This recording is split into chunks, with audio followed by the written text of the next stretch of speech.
Buenas noches, compañeros. Qué gusto saludarlos. ¿Cómo están? ¿No se han estado mojando?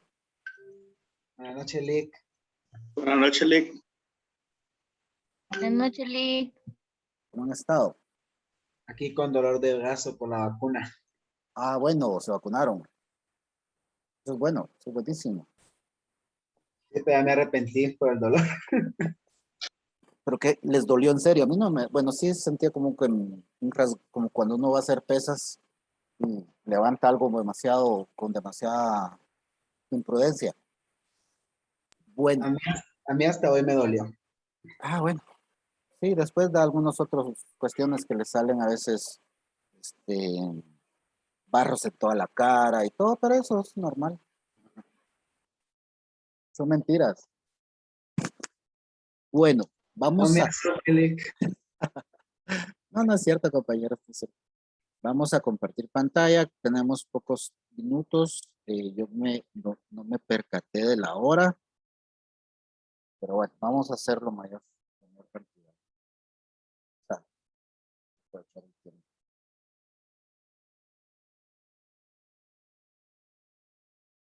Miren que la plataforma está algo lenta. Yo creo que es por el clima, ¿verdad?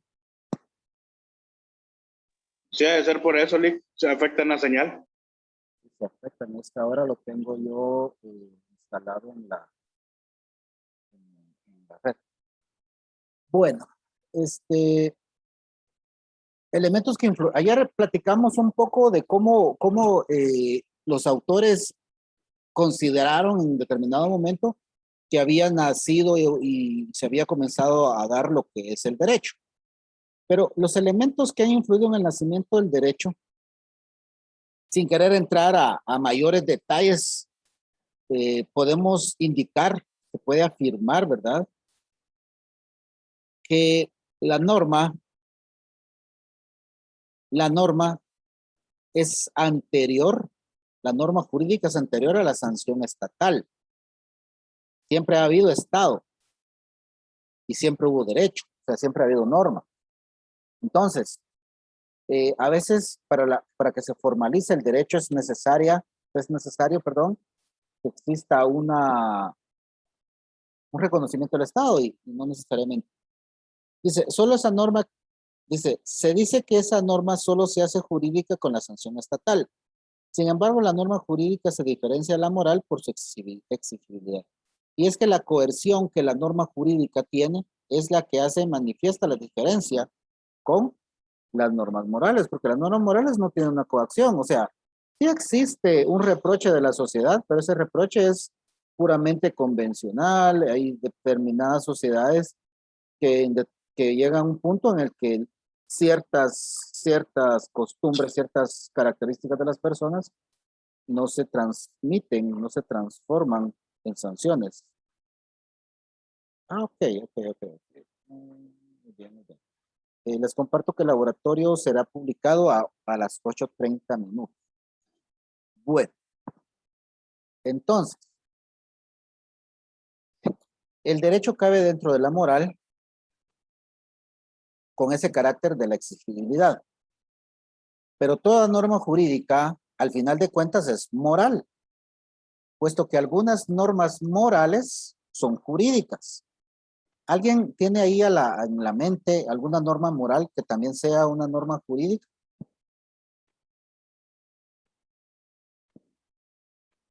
podría ser el exhibicionismo.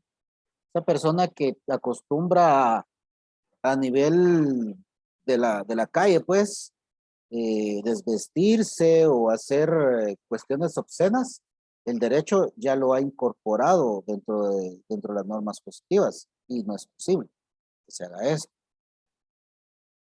Entonces, si la norma se hace jurídica al ser exigible, no es necesario para ello el Estado.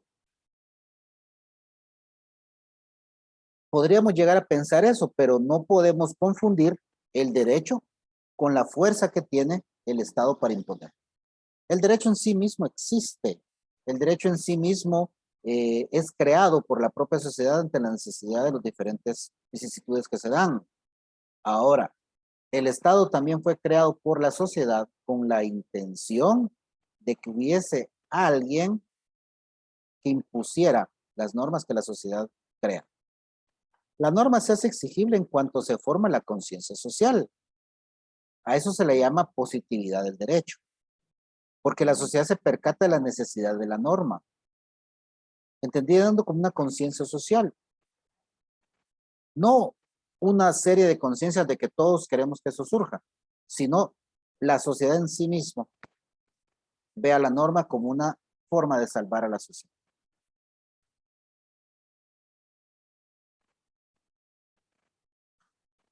Así como el derecho, o como en el derecho existen elementos inmutables intrínsecos en el hombre, también las normas son variables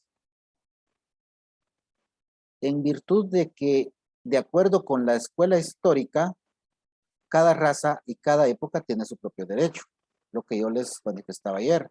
Nosotros, muchos de la generación mía, tenemos una idea de la norma muy distinta a la que las tienen ustedes.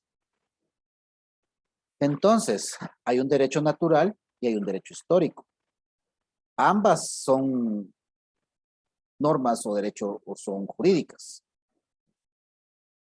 pero no lo podemos apreciar única y exclusivamente desde la fuerza que respalda estas normas, sino que va adquiriendo exigibilidad porque en la razón humana y en la conciencia social son necesarias. Entonces, concluyendo, podemos indicar que la historia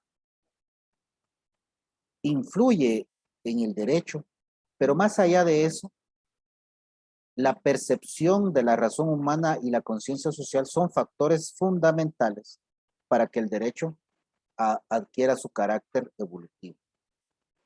Y es así porque en la medida que nosotros consideramos que la norma es importante y la cumplimos, así la norma deja de ser una norma vigente y pasa a ser positiva. Pensemos en el chaleco que debe utilizar toda persona que utiliza una moto y el casco. Son normas que existen, pero que no son positivas porque la gente no las usa, no las utiliza. No existe en la conciencia social la importancia de utilizar esos emblemas. No existe en la razón de quienes utilizamos el vehículo de dos ruedas la idea o la previsión de que nos puede suceder un evento y que a consecuencia de eso, si no cargamos nuestros instrumentos que nos van a ayudar a que ese evento sea lo menos dañino para nuestro físico. Si no tenemos eso en nuestro razonamiento, entonces la norma puede ser muy buena, pero no va a ser cumplida. Veamos el aspecto histórico en cuanto a los factores externos e internos en el desarrollo y la creación de la norma.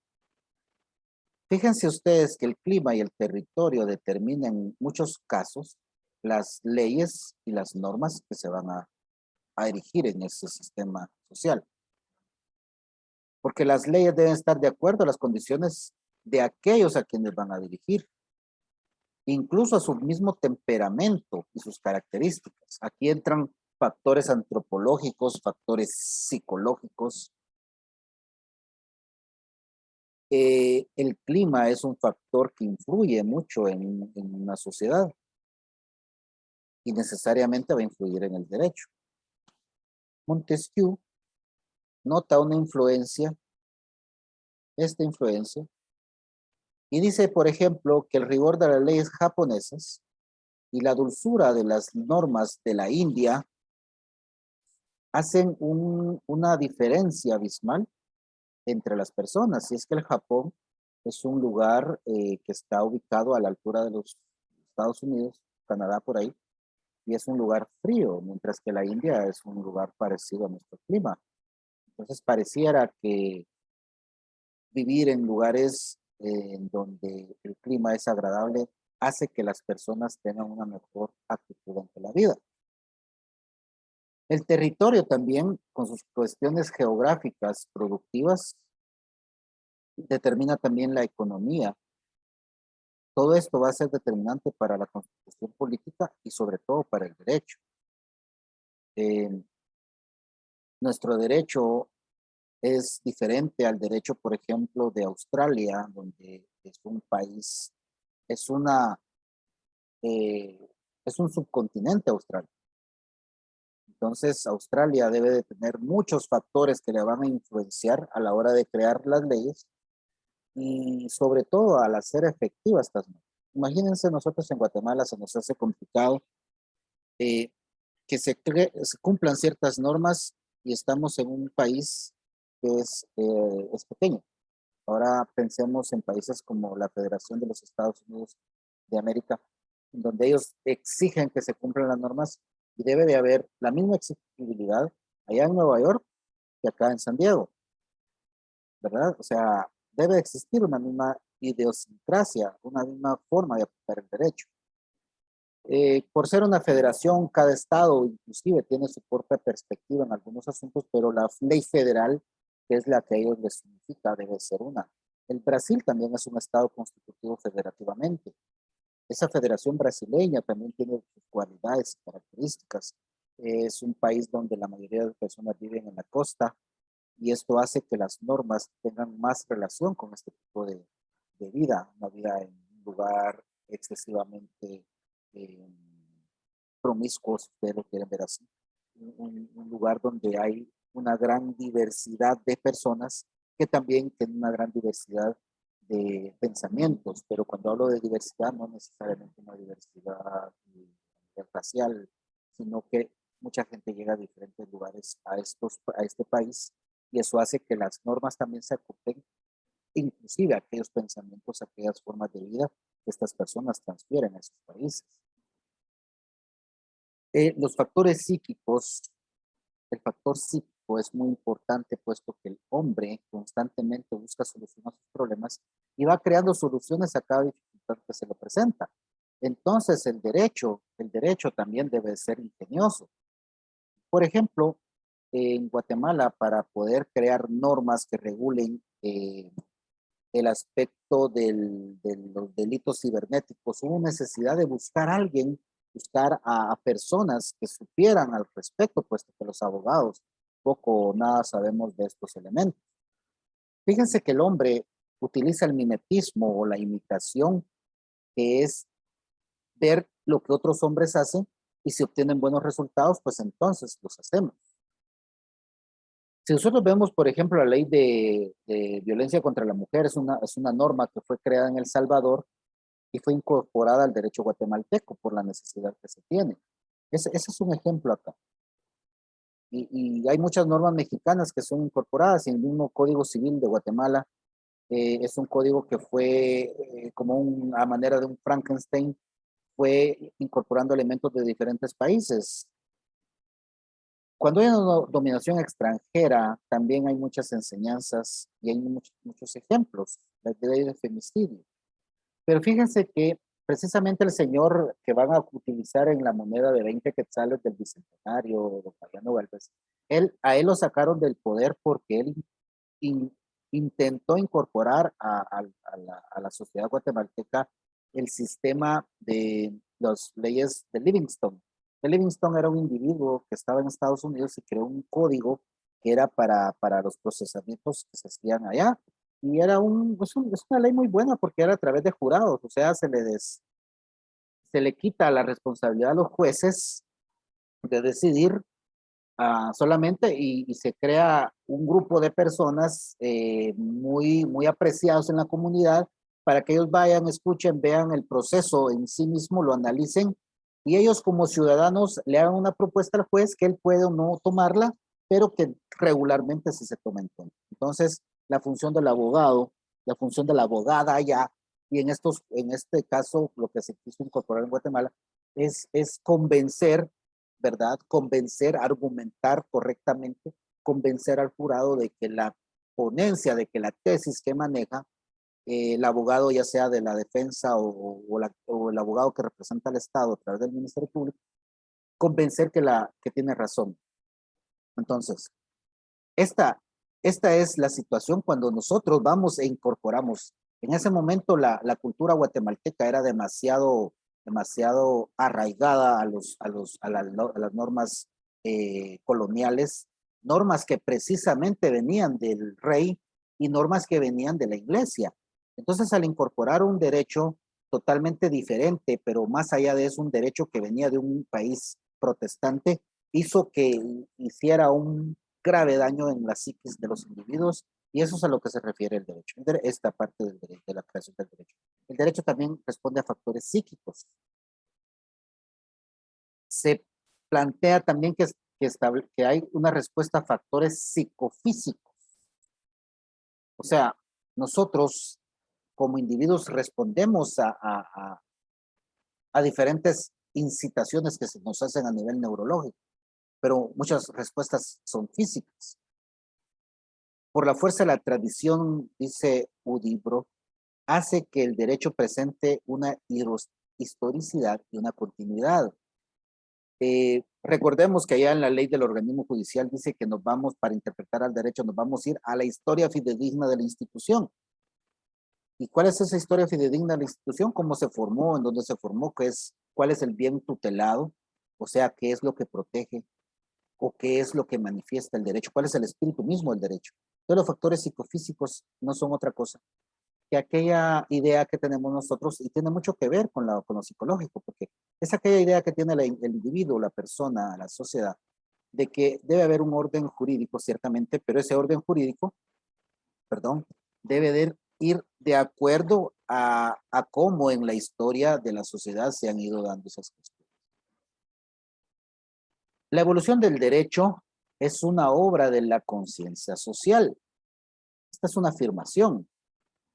La entidad psicológica y resulta de la combinación de mutuas influencias entre todos los miembros de la comunidad.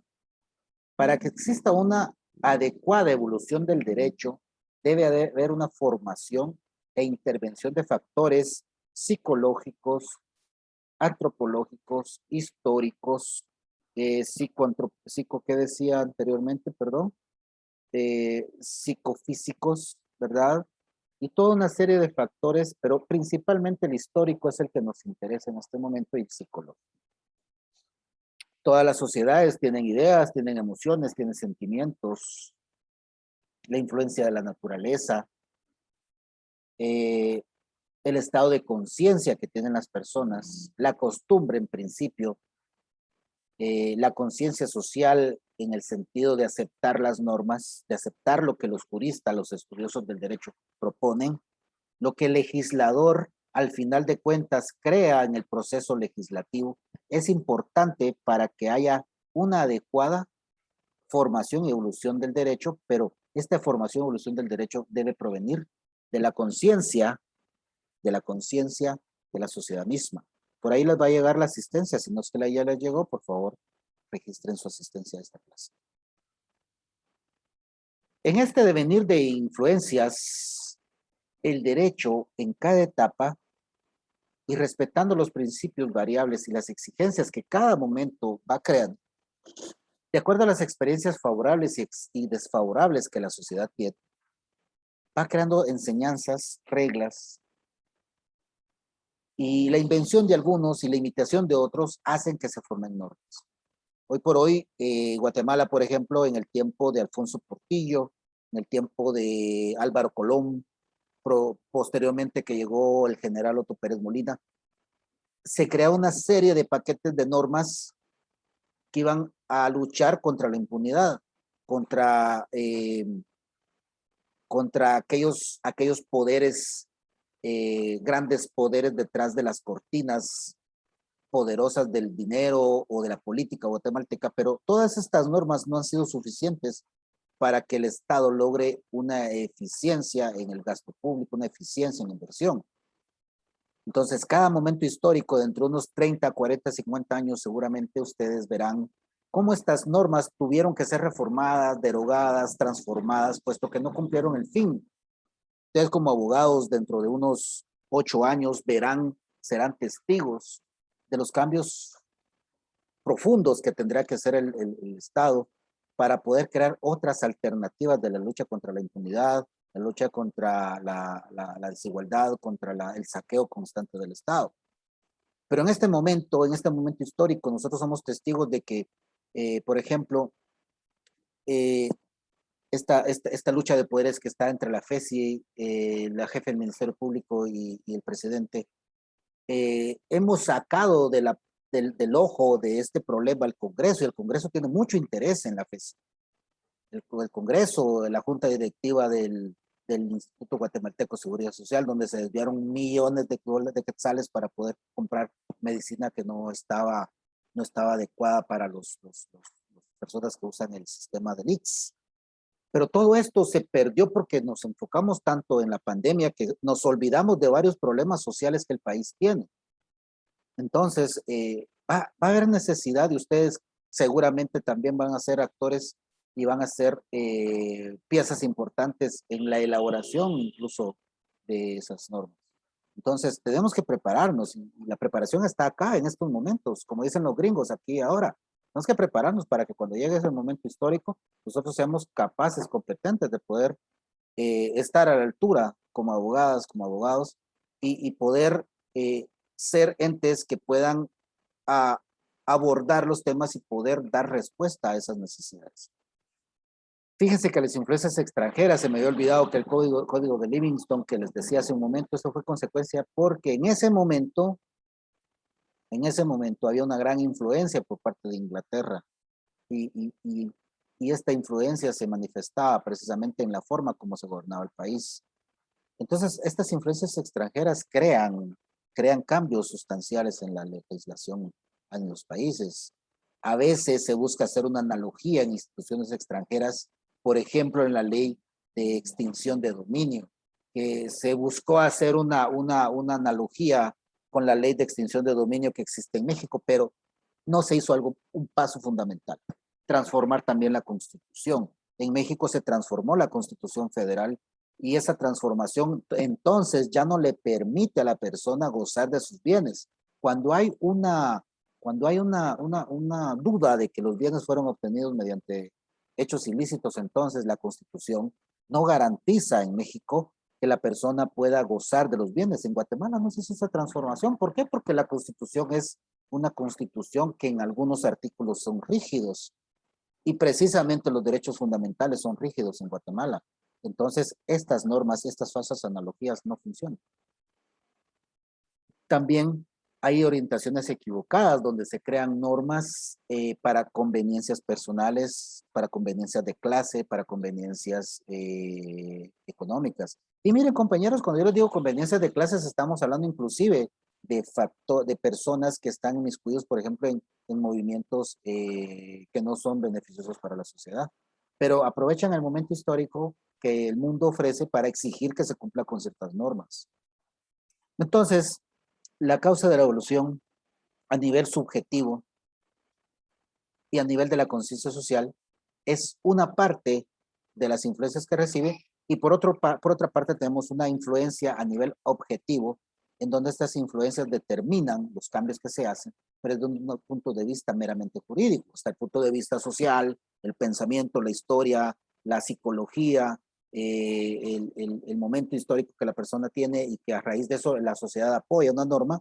Y están también las influencias a nivel objetivo, cuando nosotros vemos y presentamos una norma que aparentemente es importante que se aplique en el país, dada el grado de criminalidad, por ejemplo, que existe. Pero la evolución genuina del derecho debe de ser una evolución que venga de la misma sociedad y que sea de la historia de la sociedad, porque cuando nosotros incorporamos normas extranjeras sin hacerles un análisis adecuado, resulta siendo peor para el país, peor para la sociedad, que es al final de cuentas a la que va a regir. Pascal dice, la justicia y el derecho varía según los grados de latitud.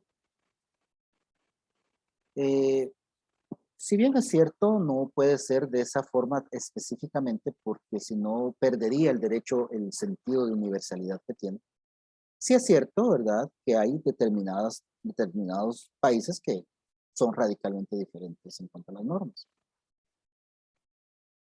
Sobre todo en materia privada, es decir, el derecho civil, derecho mercantil, ¿verdad?, que son los más importantes en este aspecto. La variabilidad va a presentar entonces una limitación en cuanto a la identidad de la naturaleza racional que tiene la norma y la similitud que tienen las condiciones externas. Porque la evolución del derecho, su área de influencia es el mundo, es el planeta. Entonces, podríamos afirmar, regresando a la ley de femicidio, que la identidad de la naturaleza racional, es decir, aquella identidad que tiene la razón del ciudadano común, de decir si es cierto esa norma es necesaria, debe de empatar con las condiciones semejantes en el país donde ya se aplica, El Salvador. Dicen, bueno, es una cultura semejante, es un sistema jurídico semejante, compartimos problemas económicos, compartimos problemas sociales, que son los más importantes, y desde donde debe surgir la norma, los problemas sociales. Y a raíz de ahí, entonces, hacemos un análisis profundo y decimos, bueno, de la A a la C se puede aplicar, de la siguiente a la siguiente no, pero de la siguiente a la siguiente sí. Entonces, son esos cambios que debe de hacer el legislador y la técnica jurídica que debe ser importante para crear la norma y para que esa norma provoque una evolución al derecho interno. No podemos afirmar entonces tampoco que el derecho racional es el más importante. ¿Por qué? Porque en muchos aspectos la nacionalidad va a actuar decisivamente en la creación del derecho. El derecho mercantil es un derecho internacional, pero cuando nosotros hablamos de nacionalidad, hay proteccionismos que hacen que este derecho mercantil provoque problemas a nivel internacional. Les voy a colocar un ejemplo, posiblemente ustedes estuvieron muy interesados en ese tema o no se dieron cuenta, pero lo que yo sí sé es que al menos vieron los resultados. Ustedes han oído del conflicto que tiene Hawái con los Estados Unidos de Norteamérica. ¿Sí saben?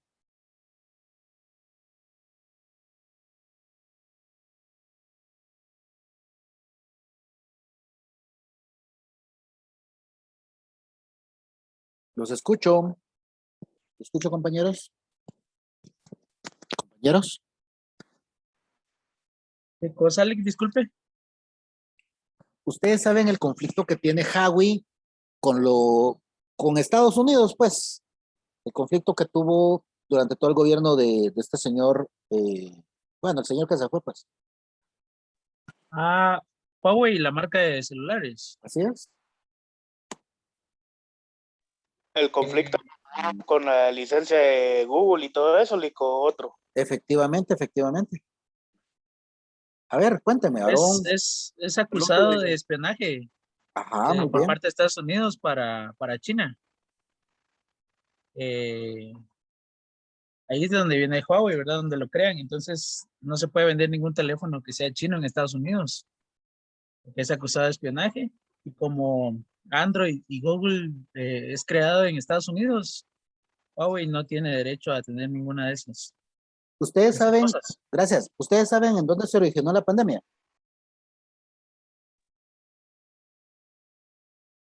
En Juan, Exacto. Wuhan, algo así se llama, ¿verdad? Esa es la ciudad más industrializada de China y es la ciudad más importante para la economía china.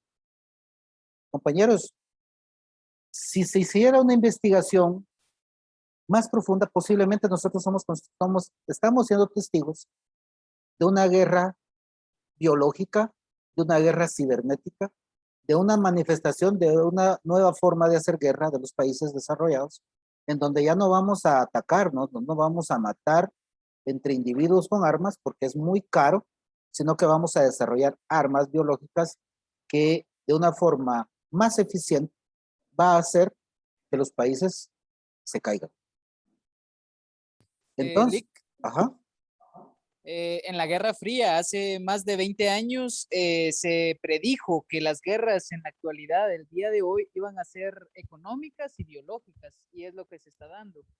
Efectivamente. Además de lo que hablaba acerca de Huawei, Huawei ahora, bueno, el gobierno de China ahora prepara su venganza en las redes 5G, las cuales el gobierno de China tiene más del 95% de las acciones en las empresas satelitales de 5G y es el proveedor más grande del mundo que va a ser de 5G, y ahí es donde están atacando a Estados Unidos, porque Estados Unidos solo logró meter a Ericsson y a Sony Ericsson, y yo creo que a Nokia o Alcatel, no me recuerdo cuál de las dos, que están ahorita metidos en la pelea por el 5G. Gracias. Y es que fíjense, compañeros, hace como 3 años se dio un evento en el mar, no sé si era el Mar Negro o el Báltico, donde una aeronave rusa desconfiguró todos los equipos que llevaba un destructor estadounidense. Se acercó demasiado a unas costas que son custodiadas por Rusia. Entonces Rusia lo que hizo fue que les enviaron, fíjense, les enviaron un virus de un avión y este destructor estadounidense se apagó. Se le apagó todo. Entonces, esto de la pandemia a última hora posiblemente sea una cuestión, una guerra que se le salió de las manos a alguno y lamentablemente hay mucha gente que está falleciendo. Pero, ¿a dónde quiero caer con esto? Que el derecho mercantil, que es un derecho internacional, se ha visto gravemente afectado por este problema que ha tenido Huawei con los Estados Unidos, porque el producto Huawei está siendo comercializado a nivel mundial y es un producto de alta gama, es un producto que está siendo utilizado por muchas personas. No es posible con Huawei que Estados Unidos pueda ingresar a nuestros datos, pero eso es lo que hace que también que los Estados Unidos desconfíen de ese producto. Cuando los pueblos hacen contacto. Lick, disculpe. Ajá. Estados Unidos manifiesta que Huawei quiere investigar a todo el mundo, pero está comprobado que Estados Unidos nos investiga, pero no decimos nada. La verdad que sí, porque fíjense, nosotros al final de cuentas nutrimos la red con toda nuestra información, a dónde vamos, qué hacemos, qué comemos. Desde el momento que nosotros compartimos cualquier información en la red, de dónde nos ubicamos, qué tipo de producto es el que más nos gusta, nosotros creamos un perfil en la red y naturalmente ese perfil ya forma parte de una serie de datos. El motor de la evolución jurídica, compañeros, es psíquico. A este factor psicológico se le va a incorporar la historicidad y la transmisión del derecho, puesto que en principio el hombre debe de tener la necesidad de que el derecho cambie. Se va a basar en la historia del derecho y va a transformarlo para mejorarlo. Y esto necesariamente se transmite porque son buenos resultados y otras personas lo imitan. Entonces se verifica el tránsito de la espontaneidad de la reflexión y se da el paso del derecho empírico al derecho científico. Esto lo dijo Huidobro. Ahora bien, el primer paso para crear derecho es la costumbre. La costumbre es un derecho no escrito, es espontáneo, es un conjunto de principios, reglas de conducta repetidas durante mucho tiempo, que la sociedad acepta, acata y sobre todo respeta. Estas normas se transmiten habitualmente de forma oral, no es escrito, se va de generación en generación y es de las primeras fuentes del derecho. Roma denominaba a esto mares maiorum, o es decir, costumbres de los antepasados, costumbres de los mayores. Y en base a estas se formaron las primeras instituciones, como las de la familia, que eran de uso reservado a los patricios, es decir, a los príncipes, a la élite del pueblo romano. No se nos olvide, mores maiorum, costumbres de los antiguos, los antepasados. En los pueblos anglosajones, cuando hablamos de anglosajón, es la unión de los anglos y los sajones, que eran dos pueblos que vivían en el norte de Europa y que se fueron a unir, a ser un solo país en Inglaterra. De por sí Inglaterra es eso, va, país de los anglos. Ahí se sigue la vigencia de la common law o el derecho consuetudinario, que posee gran relevancia jurídica. Fíjense que los Estados Unidos, la Federación Estadounidense, y también podemos decir que en Belice, nuestros amigos de Belice tan amados y odiados, ellos usan el common law. Es decir, el derecho con cada resolución que las cortes a través de los jurados y los jueces van haciendo, se van nutriendo, entonces yo puedo venir y si yo vivo en Belice, hay un lugar al sur que se llama Stand Creek, y yo puedo decir en una corte de Stand Creek de que yo vi que allá en el norte de Belice, ¿verdad? En Los Cayos, creo que se llama, o un lugar que, hay unos lugares veros interesantes en Belice. Tan desconocido Belice para nosotros, creo que conocemos más de El Salvador que de Belice, a pesar de que se puede decir que Belice nació de Guatemala, ¿verdad? Yo puedo llegar a un lugar, ¿verdad?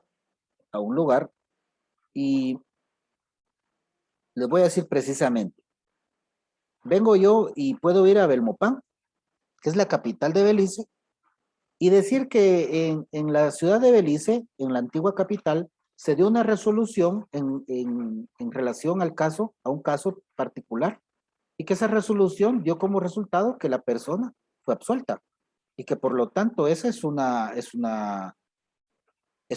precedente que le sirve al nuevo juez para que ese caso sea resuelto.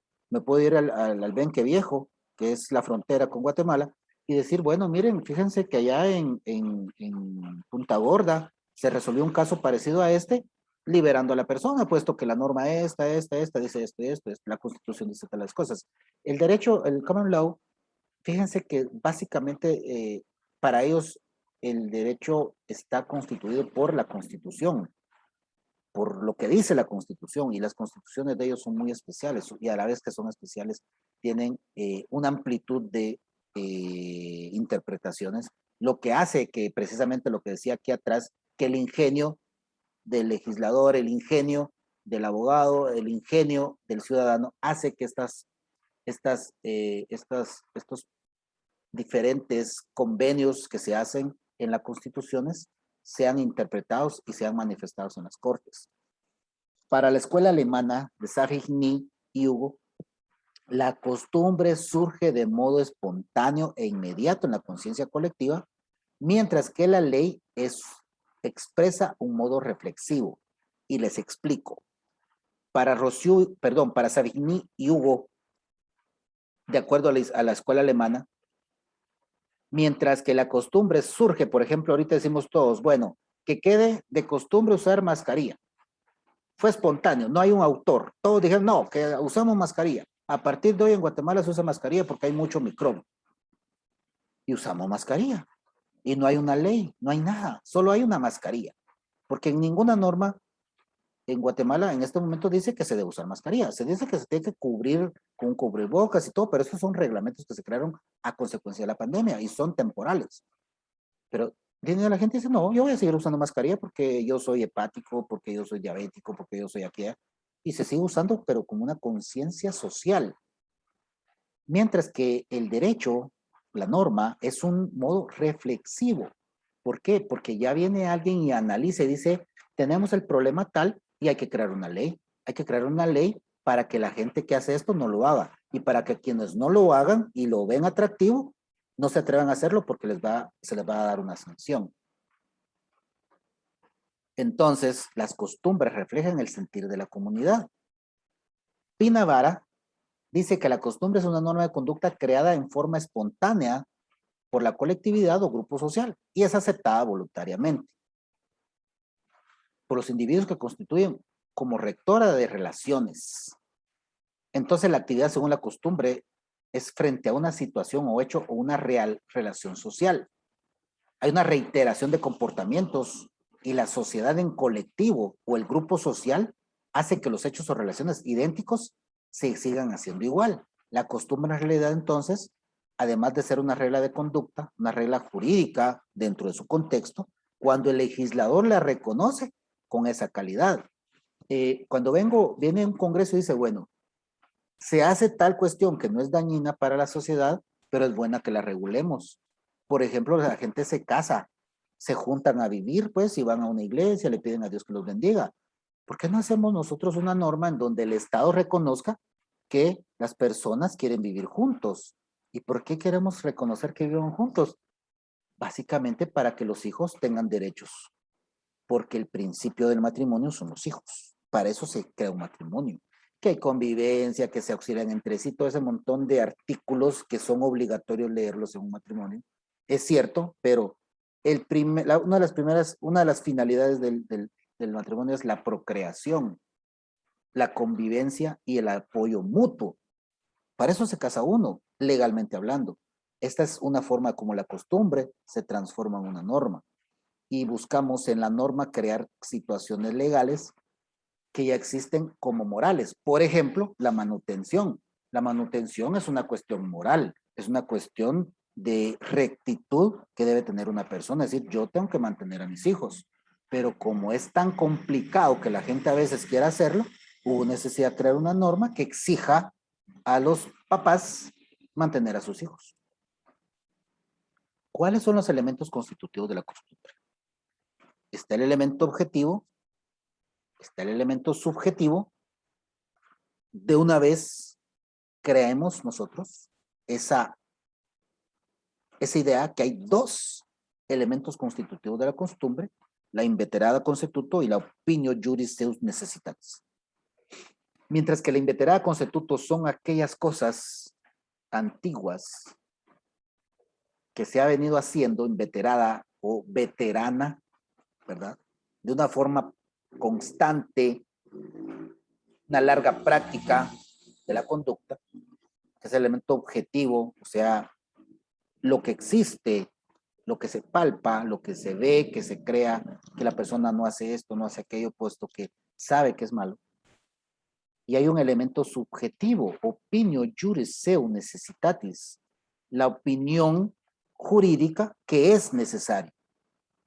O el elemento subjetivo interno. Cuando nosotros hablamos de un elemento objetivo es externo, el subjetivo es interno, porque entonces aquí ya es la convicción que tiene la persona de someterse a esa práctica inveterada porque se ajusta a las condiciones de una convivencia.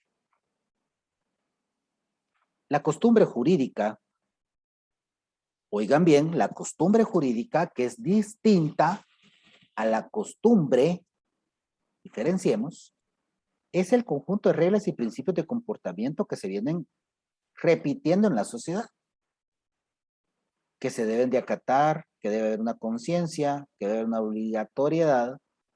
Es un derecho no escrito, se diferencia de las reglas porque no forman parte del ordenamiento jurídico.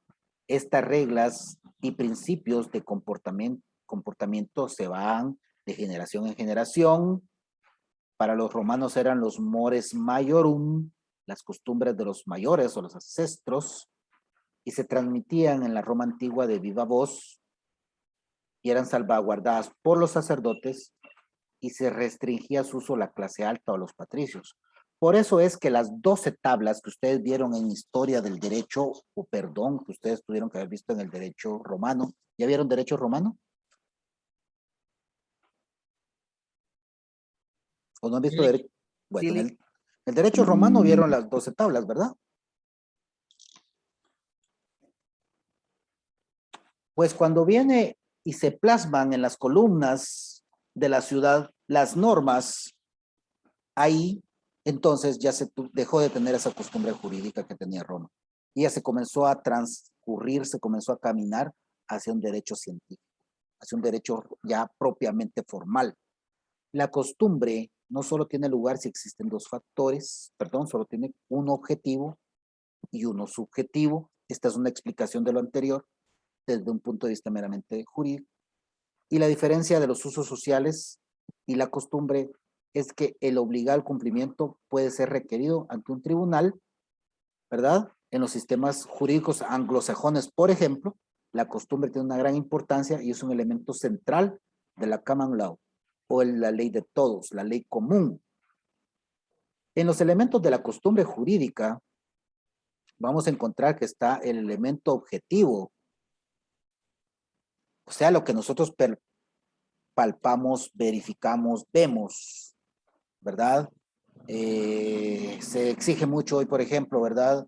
Que la persona se baje de la banqueta si va a pasar una señora, una señorita, una mujer, que se le dé el espacio para que se sienten. Lo que es ahora denominado caballerosidad, esto forma parte de las costumbres y debería ser parte del diario quehacer. El otro elemento es el subjetivo, que ya les hice un esbozo, ¿verdad? De que es aquella conciencia, aquello interno, aquel convencimiento que debemos de que es un deber jurídico y que debe de cumplirse. Y también, compañeros, tenemos que existe clasificaciones de costumbre.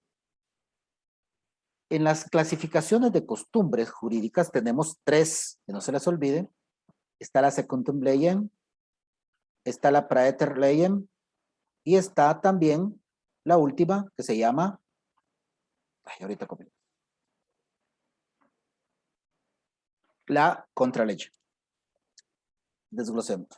Les recomiendo que agarren su libro y si les dejaron como a mí, que en una hoja estaba impreso y en la otra está en blanco, que aquí vayan haciendo ustedes los mapas mentales, los mapas conceptuales, los flujogramas o aquello que a ustedes les resulte importante.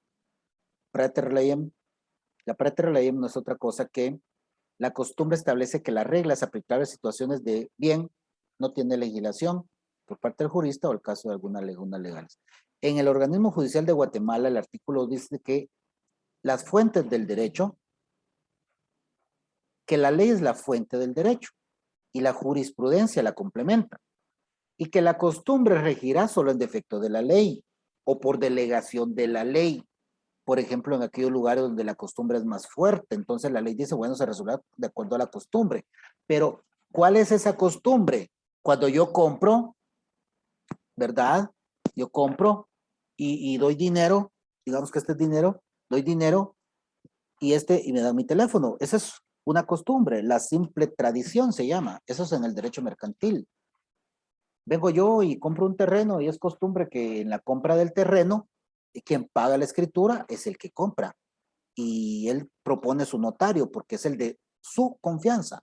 Si yo compro un terreno, yo llevo a la persona donde mi notario y le digo a mi notario, revise que todo esté en ley para que no me estafen.